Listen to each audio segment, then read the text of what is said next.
Приветствую вас, дорогие друзья! Усаживайтесь поудобнее, приятного вам просмотра. Жизнь на стройке казалась пристанищем для котов. В некоторые дни их баловали угощениями рабочие, а в другие дни они бродили по помещениям, охотясь на диких грызунов и змей. Это было необычное, но гармоничное сосуществование животных и строителей. Рабочие полюбили своих кошачьих соседей, а в ответ усатые друзья стали их неофициальными опекунами, защищая территорию от нежелательных вредителей. Однажды знойным днем строители услышали жалкое, отчаянное мяуканье, доносившееся из густых кустов на окраине их лагеря. Любопытство охватило их, они бросились к источнику скорбных криков и увидели зрелище, от которого у них по спине пробежала дрожь.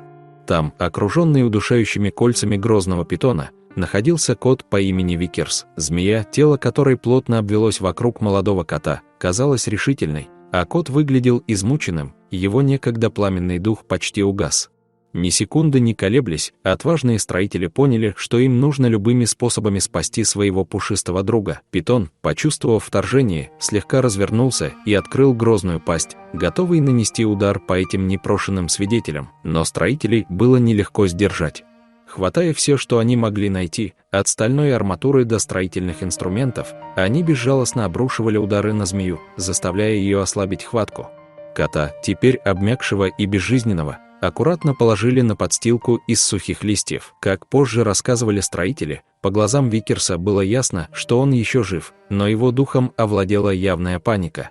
Один из рабочих, мужчина по имени Майк, знал основы сердечно-легочной реанимации и сразу же начал проводить ее пострадавшему коту. Вдох за вдохом, компрессии, за которыми следовала надежда, они боролись за то, чтобы спасти котенка от пропасти. Время пролетело как вечность, но в конце концов к коту вернулся слабый трепет жизни. Он кашлял и шипел, хватая ртом воздух, в его глазах медленно возвращалась искра. То, что он выжил в удушающих объятиях питона, было чудом. Викерсу потребовалось еще некоторое время, чтобы полностью оправиться от этого испытания.